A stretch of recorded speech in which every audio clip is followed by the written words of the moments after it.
This episode was pre-recorded as part of a live continuing education webinar. On-demand CEUs are still available for this presentation through AllCEUs. Register at allceus.com/counselor toolbox. I'd like to welcome everybody to today's presentation on relapse prevention during the holidays. Over the next little while, we're going to define relapse in case you're not familiar with the concept, which, well, we'll talk about it. And we'll identify exacerbating and mitigating factors for relapse. We'll also explore unique relapse triggers and traps during the holidays and things our clients can do in order to most effectively address some of those relapse traps. So relapse is the recurrence of symptoms, and it can be emotional, feeling depressed, feeling anxious, feeling angry. Cognitive, getting that stinking thinking back is what we call it in addiction work. But it's basically the irrational thoughts and cognitive distortions that can keep people stuck. And then behavioral symptoms, whether that be oversleeping, overeating, using substances that you're not supposed to use or using them to excess. Any of those things can be a recurrence of symptoms or a relapse that we're referring to. Relapse warning signs are when the person starts down that path. Now, everybody's relapse is a bit different. Part of it's depending on your diagnosis, but also part of it's just kind of depending on where you are emotionally, mentally, and physically at that point in time. Some people will start feeling blue. They'll start feeling more negative. They'll start feeling more blah, which may be the onset of the beginning of a relapse. A lot of times in relapse and addiction treatment, somebody comes in and they say, this relapse just hit me from out of the blue. And I don't believe that. I really, unless something like major critical happened in their lifetime in the past week, like they lost their house or something, generally relapses start long before they actually have a full-blown episode again, whether it's an episode of depression, generalized anxiety, bipolar disorder, addiction, any of those. So it's important to understand that relapse isn't just an addiction term. We're going to talk about it in terms of co-occurring for the purposes of this presentation. Relapse warning signs: living mindlessly. If you realize, and I did this the other day, I was driving home from, and I can't even remember where now, the store, and there are 4 exits between the store I go to and the exit I get off for my house. And I got to the exit that I get off from my house, and I totally don't remember the other 3 exits, driving past them or anything. I was driving mindlessly. I was kind of lost in my own little world. That's not the best when you're driving, but it's also not the best when you're living. If you're just getting up and going through the motions and going to sleep and you can't really remember what you did that day. It's like, I remember getting up, but I don't remember a lot of what else I did or how I felt, because we have a lot of feelings during the day. The average person has 15 anger situations a day. Now, why is that important? Well, because anger is one of our threat warning signs. Anger can lead us to be more hypervigilant. It can exacerbate depression. So if you have these 15 situations in a day, and it's not that you're seeing them, letting them go, and deciding they're not worth your effort, but you're not even really noticing. You're just kind of stuffing them down and going, whatever. It can add up over time. So living mindlessly is a big deal. We want to make sure that people are paying attention to what they're eating. That's one of my big battle cries, is to make sure that you give your body the building blocks it needs to make the neurotransmitters that you need to feel happy, but also to stay healthy. Overcommitting. Some people overcommit to avoid feeling feelings. It's better to stay busy, which is true in the short term.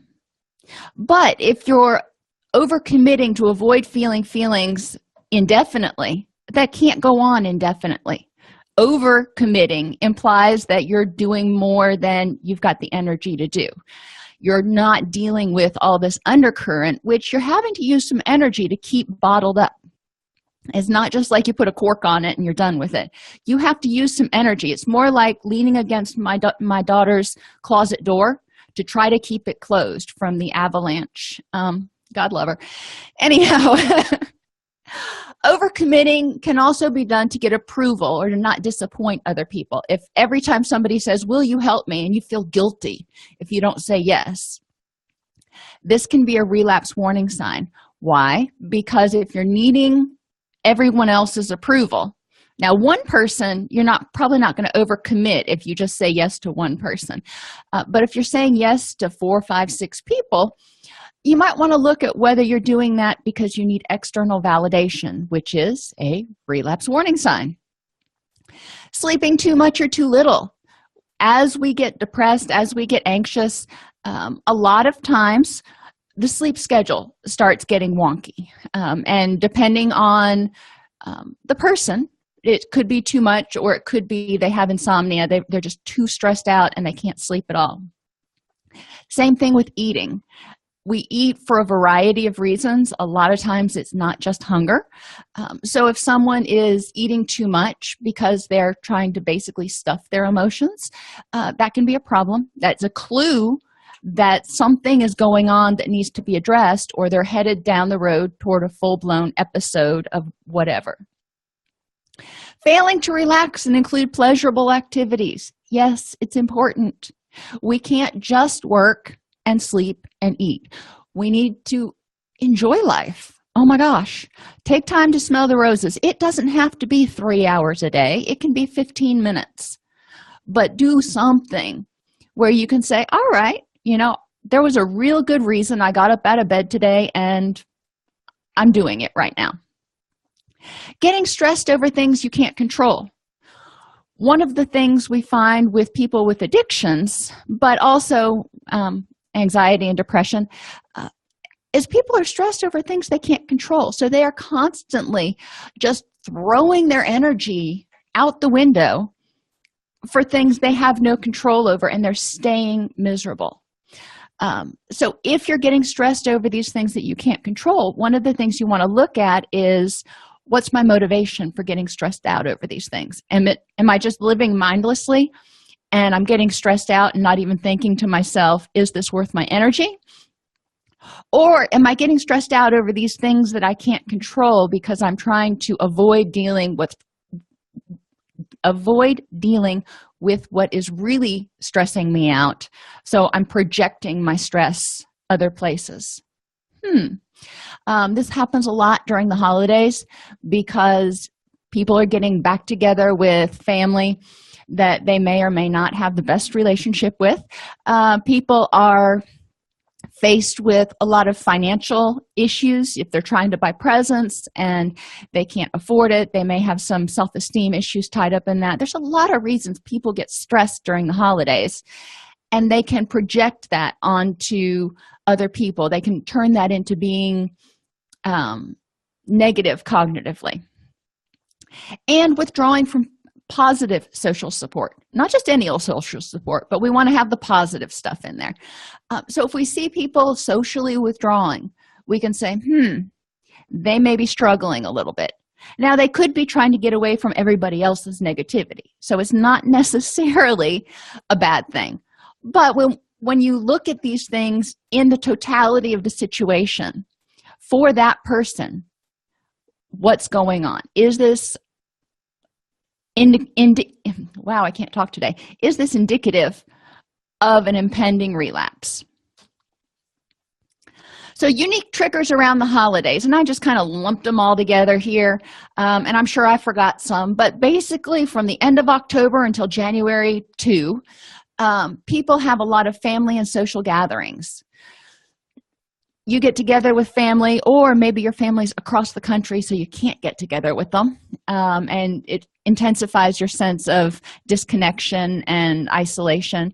Social gatherings, lots of times social gatherings are for you and a +1, and if you don't have a +1, people sometimes feel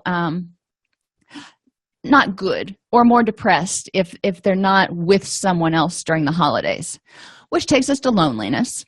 As loneliness happens, as people go through holidays, if they don't have anywhere to be, or if they don't have the same friends to be with, even if it's just because they recently moved, maybe they moved across country, so it's not practical to get back with their old, family and friends for the holidays, it can contribute greatly to a sense of loneliness. Abundant food and drink, if eating issues are part of someone's condition, whether eating disorders, depression, emotional eating, and drink. And when I'm talking about drink, I'm talking alcoholic drink. It's there, it's available. Just about every party you go to, there's going to be alcohol available, unless it's specifically a dry party, which most aren't. So people have to figure out how they're going to deal with this if they're going to participate in some of the holiday festivities with, especially like coworkers and friends. There are lots of additional time demands because you have work, plus you have getting gifts, and you have calling people, and you have holiday parties, and you have this, and you have that.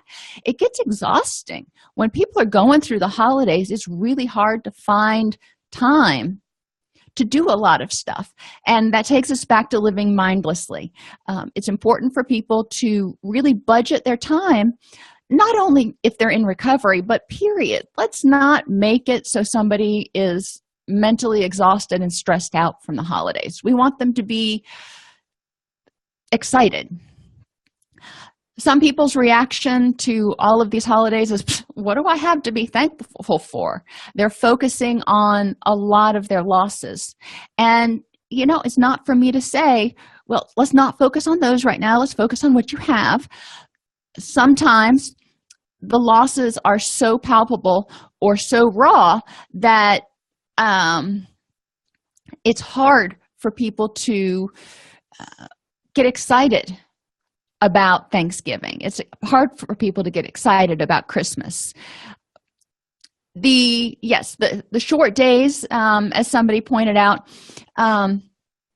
do go into it because we have seasonal affective disorder. I remember one of the places that I worked, I worked there for 14 years, and my office, it was a big square building, but all of our offices were in the interior corridor, so none of us had windows. And I would go to work and it would be dark, and I would leave work and it would be dark. And if I didn't actually make time to leave my office and go outside, I wouldn't see the sunlight. So my circadian rhythms got a little bit wonky. Vitamin D went down, depression went up. So we know that during this period of time when there is less sunlight, it's more important for people to be cognizant of getting outside, getting some sunlight, going to the doctor, making sure that they have adequate levels of vitamin D, and just to take care of themselves, because it does feel like there are fewer hours in the day to get things done since it's dark so much. Some people, when they're watching the movies that are on TV and reminiscing, and they want that beaver cleaver Christmas. They want that perfect Christmas. And when it doesn't happen, they feel a sense of loss. They feel a sense of being gypped.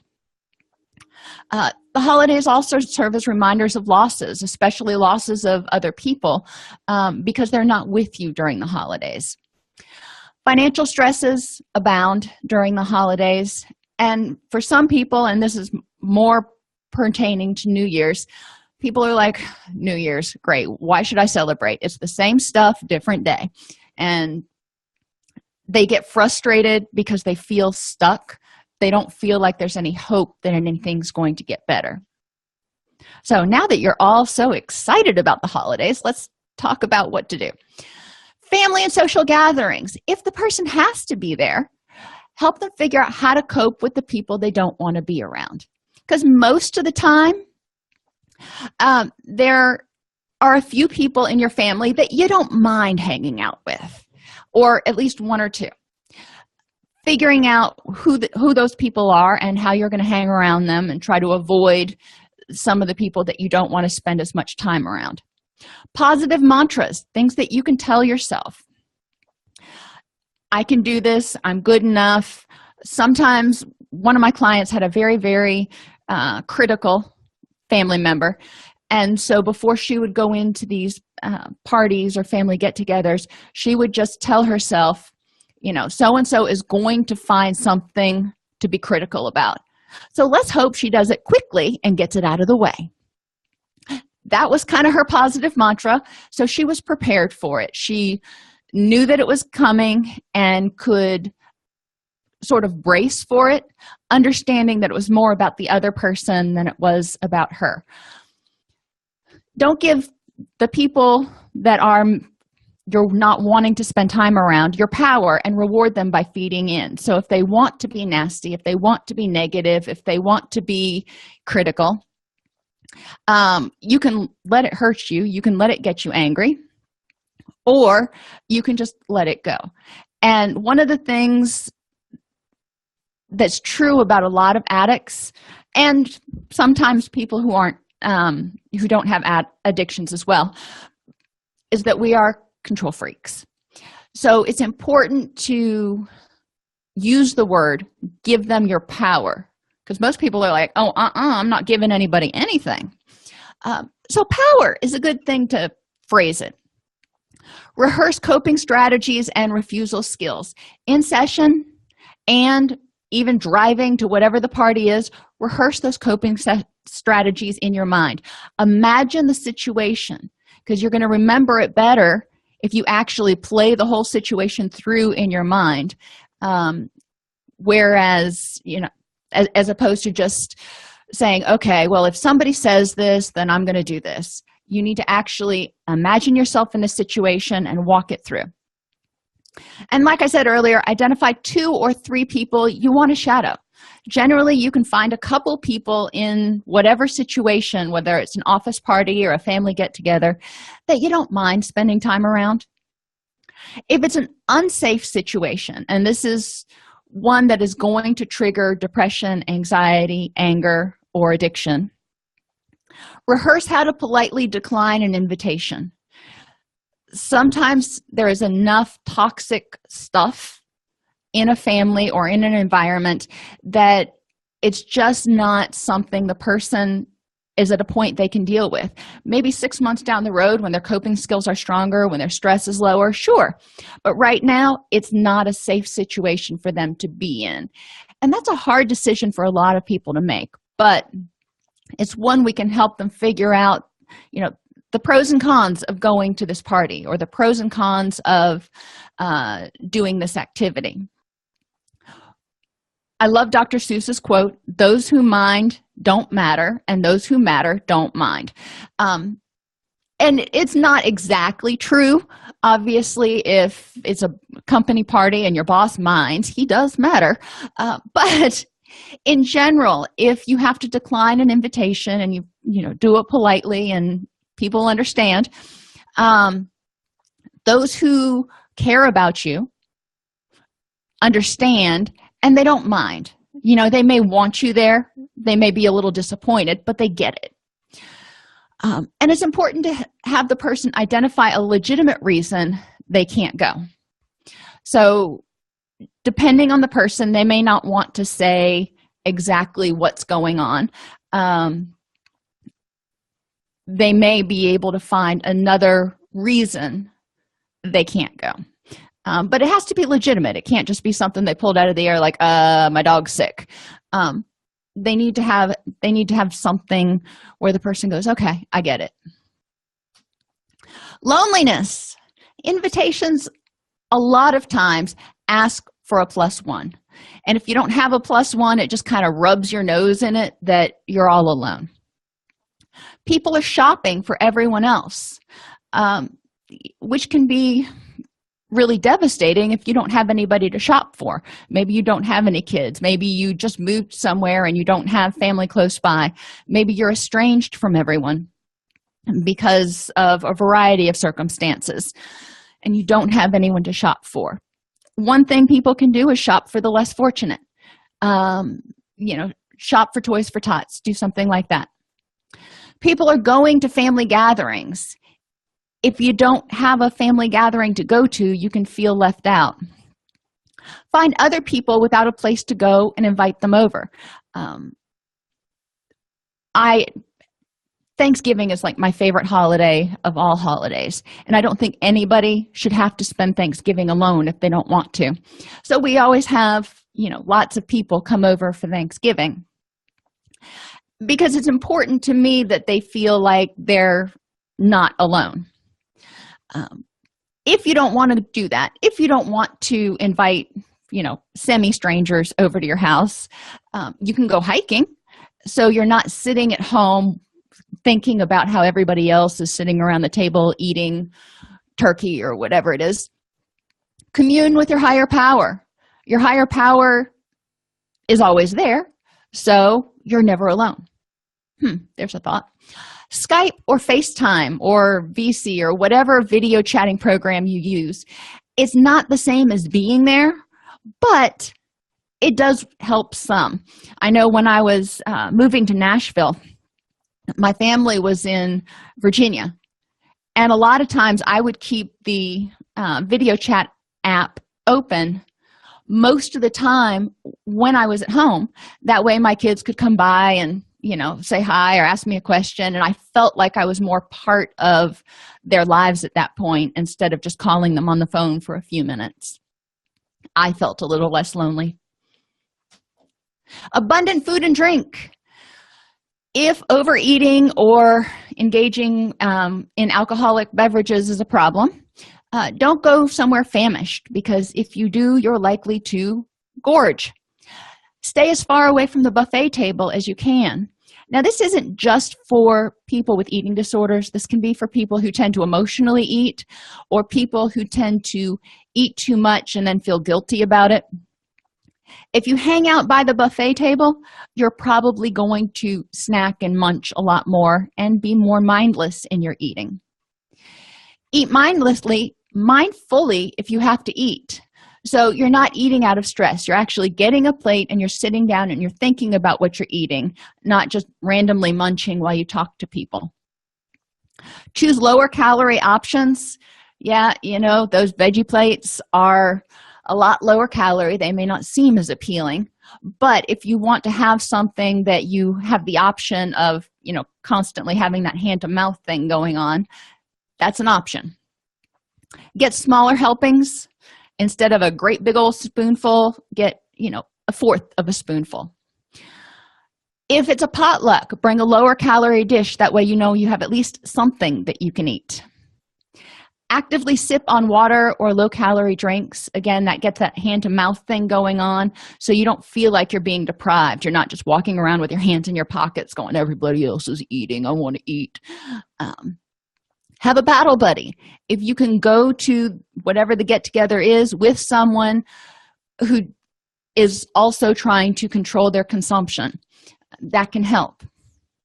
Play the tape through before you eat or drink something. Say, if I eat this right now, then what's going to happen and how am I going to feel after the party's over? Same thing, if I have this drink, maybe it's something I really want now, but am I going to stop with one? What's going to happen next? And how am I going to feel after the party's over or tomorrow morning? If you cook at your own house, then you can control how much fat and calories and stuff is in there. But you also probably want to send the leftovers away, so you're not sitting there staring at sweet potato pie and whatever other goodies that you happen to make. Time demands. Time management is a priority because everybody wants you to be somewhere. So it's important to identify what you can let go of to make time for seasonal demands. So one of the things, I live on a farm, and one of the blessings when it comes close to the holiday season is the grass quits growing as much. So I don't have to mow every single week, which mowing our property takes about 4 hours. So that frees up quite a bit of time. What else can you do to make time for seasonal demands? You may cut back on some of your 5-course meal cooking and do something a little bit easier for dinner. Look at a crock pot or a pressure cooker. Love my pressure cooker. You don't have to stay for hours when you do go somewhere, though. If you go to a party or a get-together, you can go in, you can make nice, work the room a little bit. An hour, 90 minutes later, you can leave. It's not like you've got to stay from the time it starts until it's time to clean up. For the person who says, what do I have to be thankful for? Well, yeah, that's obviously a therapeutic issue that you're not going to be able to work through in one session. Sometimes it's helpful for people to do things for others who are less fortunate. Whether they feel like they've got something to be thankful for or not, they are bringing joy and happiness to other people. And in a way, it gives them an opportunity to focus on people who are even less fortunate than they are. Volunteering at a soup kitchen or Habitat for Humanity, handing out blankets to the homeless. A lot of times there are 12-step celebrations with people who are in recovery, and it's going to be a dry get-together, so there's no stress there, no threat there. And a lot of times these 12-step celebrations are the people who don't have other family to go hang out with, whether their family is not physically present in the city or the county, or it's just not a safe place for them to be. So look at local meetings if your client happens to be someone in recovery, and encourage them to take advantage of that. If they're not in addiction recovery, that's fine. Look at some of the activities that may be going on at different churches that the client goes to, different social organizations in your local area, even meetup. Sometimes there are meetups that you can just Google I think it's meetup.com, and find things that are going on during the holidays for those people who don't have somewhere else to be. If they sit around at home, they're more likely to focus on all the things they're not thankful for. Encourage them to review their gratitude journal and write in it. Yes, we have to deal with the reasons that they have lost hope, the reasons that they don't feel like they have anything to be thankful for. But we also need to balance that with increasing the positive. We need to deal with the negative, but also increase the positive. So what good happened today? It may not be a big thing. Maybe you didn't win the lottery, but you got up, you got dressed, you went out, your car started, woohoo, gotta love that. Got to work safely, got to work on time. The little things that we don't that we often take for granted. And you can look at visiting the sick.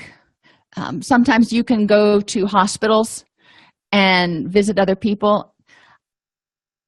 This has to be done with advanced preparation. Most hospitals have volunteer training programs you've got to go through. One of the programs at Shands in Florida, they had a program to hold premature infants. And a lot of people love doing that because, they're babies and babies are cute. You can also go visit animals at the pound. That usually makes me more sad, but that's how I ended up with so many animals. Anyhow, the Beaver Cleaver Christmas. What is it about what you perceive as the Beaver Cleaver Christmas that you envy? Ward and June Cleaver, everybody was happy. They had lots of presents. What was it, or what is it that you wish you had? And how can you make that happen? Maybe your parents weren't Ward and June Cleaver. Most people's parents weren't. So how can you create a situation now where the holiday is filled with love and happiness and all that stuff? Avoid watching holiday specials that get you upset. If you watch things that are going to make you envious, that are going to make you regretful, or resentful of what you didn't have or what you don't have, then don't watch them. Reminders of losses. Even years after a death, holidays can remind you of someone. One of the things I encourage my clients to do is figure out how can you celebrate that person on that holiday. If it's too difficult for someone to celebrate that person, it may be too raw, or it may just be such a traumatic event that they don't want to go there. It's something that we need to figure out how they're going to deal with, because it's going to be ever present. And focus on what you have and where you want to go. If you've lost, maybe you were in a town that was hit by a tornado and you lost all your material possessions, and now it's Christmas and you're expected to be giving out presents and you don't have the money for presents or whatever the case is, you may be reminded that you don't have the financial ability to do it. You may be reminded of all the tangible things that you lost, but we can't get those back. So what do we need to do? We need to help the person focus on what they do have and where they want to go, what they want to get back, and how to do it. So start making an action plan. During this time, it's almost like cleaning out your closet, because when they say, well, I lost my house. Okay, tell me about what it is. What was it about your house that was meaningful to you, except for it was your house? Do you have to have another 7,000 square foot house, or can any house be a home given the right circumstances? And people can really start examining their priorities, not necessarily what they want to do during the holiday season. It's important, however, to understand that these issues are going to come up. So how is the person going to deal with it? If they start remembering their significant other who passed away, died of a drug overdose, and they start getting really sad, what is their action plan? How are they going to cope with that in order to prevent themselves from going further down that relapse path to a full-blown episode of depression or addiction? Financial stresses. The holidays, unfortunately, have become very commercialized, and that's unfortunate for a lot of people because they can't afford to buy a bunch of stuff. Identify free activities. There are lots of cities that have Christmas lights on display. I know here in Middle Tennessee, the Opryland Hotel does up their center area, whatever they call it, with all kinds of lights every year. And you can spend 2 hours walking around in there. And the nice thing is it's inside and it's free, so you're not freezing and it's not expensive. Make something for someone. You may not be super handy crafty, and that's okay. You can take pictures. You can go through pictures that you have of maybe you and that other person and make an album. Or if they're digital pictures, even cheaper, you can make a slideshow and save it as, a movie or a video and send it to them. You can create a humor book, find silly memes and put them all together. And again, it can be digital or a digital scrapbook. So these are all things that you can do for free, and most everybody knows how to download pictures and do simple crop and paste sort of things. So those are ways that people can say, I was thinking about you and you're meaningful to me, without having to spend a whole bunch of money. In therapy, people can explore why the material possessions are important to them and whether those possessions and having stuff is in their top 3 to 5 values. If we talk about values-oriented action and doing things that are getting you closer to your values, is it more important to create a situation where people know you love and care about them, or is it more important to make sure that you give them the most expensive gift? Another year, same stuff, different day. So identify what you want to be different next year. One of the main reasons I find people get this attitude is they don't know how to set goals. So SCORE, this is something we are really talented at helping people do. Set goals, set SMART goals. We can help them look at what they did wrong before, why their goals failed before, we can help them tweak those to make more effective goals for this year. Part of goal setting is also maintaining that motivation, because any change is going to get rough at some point in time. It's not just going to be a walk in the park every day. So on the days that it feels a little bit more like drudgery, how do you maintain your motivation? Because that's, even if the goal was really good, if they didn't know how to maintain their motivation or understand the necessity of paying attention to this, then goals likely failed.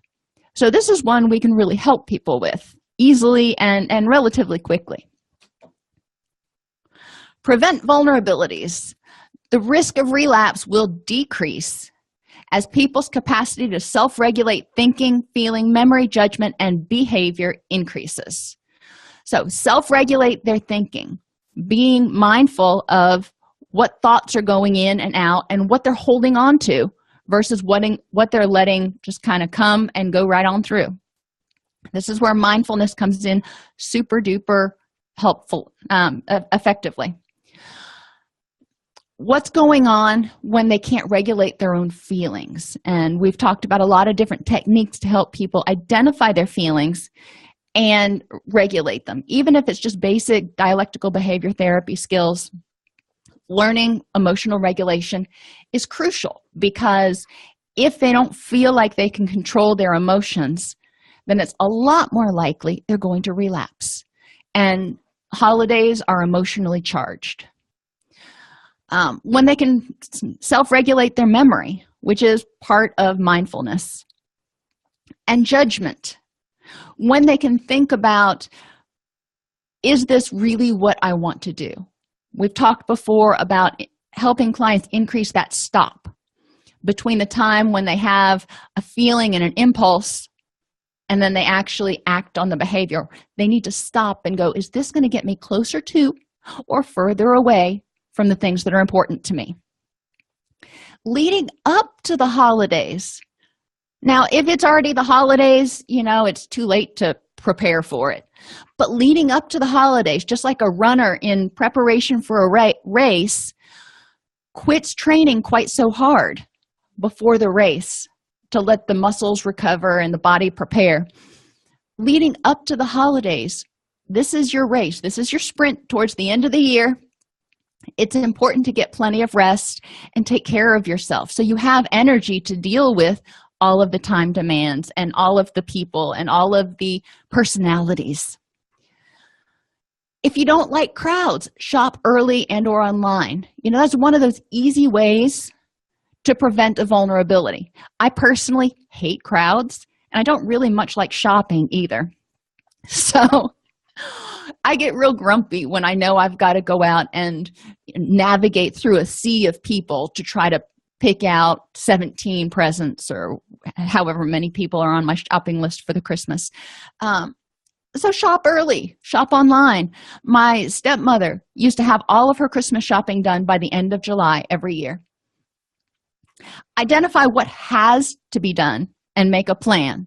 And I said has to be. Does the car have to be washed? Depends on the person, but my comment would be no. Even if it's dirty, it's not going to not run if it's dirty. What else has to be done? And when we go back to my yard, yes, I have been known to skip a week and just kind of let it get a little bit wild and woolly if I had other priorities.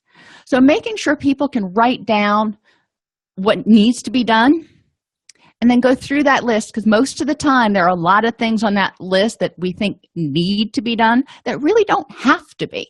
It would be really nice to get them done, and they need to be done eventually, but what has to be done this week? Don't grocery shop hungry. If you tend to be an emotional eater, or if you tend to stuff your feelings, if you grocery shop hungry, you're just kind of setting yourself up to buy a bunch of stuff that you probably don't want to have around in the house. Schedule in fun. Even if it's not holiday-oriented fun, do things that you want to do, not once a week, not once a month, every day. scheduling something fun, even if it's for 15 minutes. And reach out to social support, even if it's online. You may not have a great social support system where you are physically, but the great thing about the web and phones and all that stuff is you can reach out to social support. Touch base with somebody. Just call to say hi. You don't have to call and go, I'm having a really bad day today, unless you are. It's better to reach out and just make that connection with someone. Most of the time, they're probably going to make you laugh, or you may find that you're both sharing similar stresses, so you can talk about how you're dealing with it. Unfortunately, the media tells us this should be, and you know how I feel about the word should, this should be the happiest time of year. For a lot of people, that sets them up for depression. They're like, well, everything says I should be happy, and I am stinking miserable. All I'm focusing on is how broke I am and all of the losses I've had. So, okay, that is stuff we can deal with in session. But between sessions, how can we help you build up on what you want your life to look like? You know, how can we increase the happiness for you? Holidays highlight losses, loneliness, and financial stresses. That's true. So it's something we need to talk about in terms of how important are these things to you in the big scheme of things, and what can you do to rectify them if they are a big deal to you. Like we talked about free and low-cost activities for financial stresses. You're still doing fun stuff. It's just not costing an arm and a leg. If you're lonely, how can you address that? If you've had a bunch of losses, you can't get those back. So what are we going to do to keep working toward that stage of acceptance? And it's not probably going to happen overnight or in a week or maybe even in a month. But what can we do to make these next couple of weeks on a pain scale, with 1 being no pain at all to 5 being excruciating depression or emotional pain? What can we do to make your pain scale something more like a 2? So it's not feeling like you were just being cut open without anesthesia constantly. Relapse prevention involves people knowing what their first signs of relapse are. If somebody's first sign of relapse is they go out and they start shopping and engaging in, quote, retail therapy, warning sign. If their first sign is that they withdraw from other people, look back at prior relapses. And then, whenever that relapse happened, go back 6 months and trace forward and see where the relapse actually started and what the warning signs were for that person. Most of us have a very habitual pattern of behavior. Prevent getting run down and being vulnerable. Make sure you're getting enough rest. Make sure you're taking care of you. Yes, there's a lot of stuff that needs to be done, but you can't go to the parties if you're flat on your back sick or if you're too depressed to get out of bed. So we've got to set some priorities. Set healthy boundaries. If something is not safe for you, for whatever reason, figure out a way to set that boundary so it's healthy for you. It's not putting you in a situation where you're feeling like you're going to use, or it's making you extremely depressed. And also, as clinicians, we can help people figure out how to deal with the fallout. Because like I said, if you decide that you can't go to this family get-together because it's not safe for you at this point in time, there are going to be some people who probably are upset about it. So how is the client going to handle that? How are they going to handle that without letting that negativity or upsetness throw them into an episode anyway? Address issues of rejection, isolation, and failure, because these all come up during the holidays. If you can't buy the gifts that you wanted to buy, if you don't get invited to the parties that you wanted to be invited to, all of these things can really kind of be brought to the surface. Think back to high school when it was either homecoming or prom. If you want to put it in perspective, if the holidays are just generally grand for you, most of us had a homecoming or a prom where we were sitting there going, well, guess I'm not going to that. And especially as a teenager, it was catastrophic.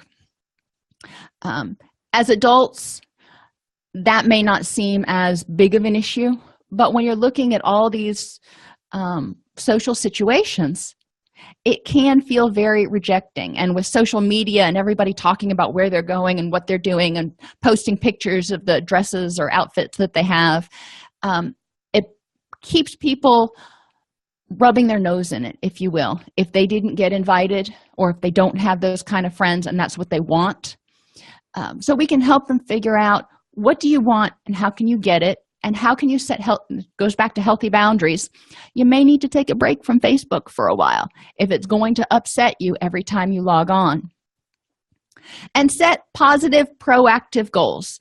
Like I said, we need to deal with the negative, deal with the upset, deal with the grief, all of those dysphoric feelings in counseling. True. But we also need to remember that it's not only eliminating the negative, but enhancing the positive. So what can people do to feel more emotionally happy? What can people do to have a more positive or optimistic outlook? And what can people do behaviorally to help get them more towards where they want to be?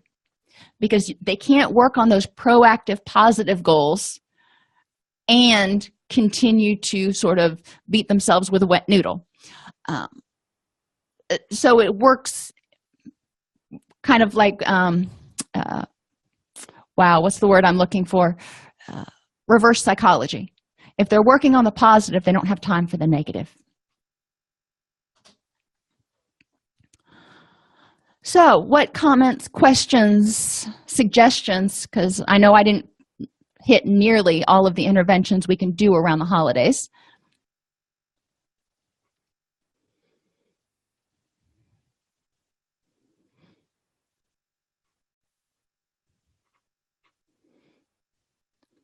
And it was one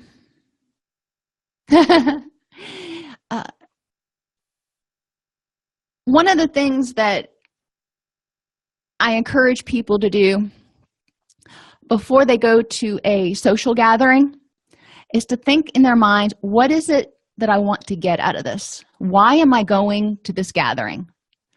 And if it's because the hostess or host is important to them and they want to, appease that person or be gracious to that person, great. Go do that, and then, you can leave. Identify what it is, or do they have to work the whole room? Are they going because they want a promotion, so they need to talk to 3 people? If they set goals or get a mindset about, why am I putting myself in this position? Why am I using my energy for this? Sometimes it can help them navigate the situation with a little bit more clarity.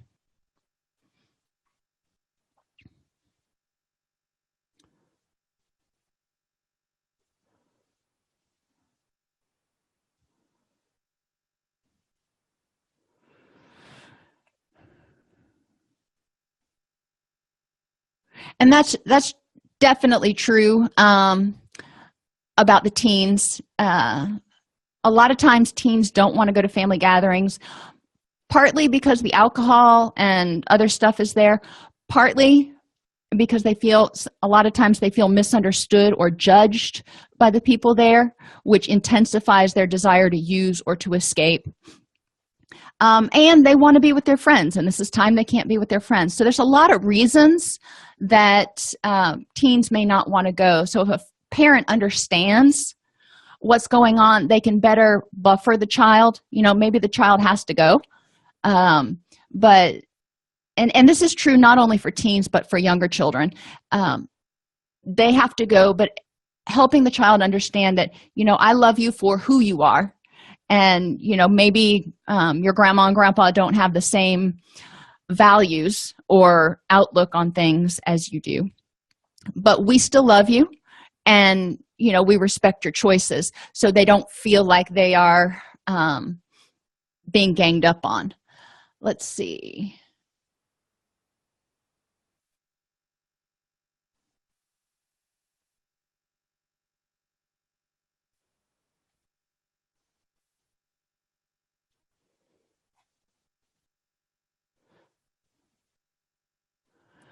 Well, thank you everybody for attending today, and I'm really glad you were able to be here. I would love to hear any more of your suggestions.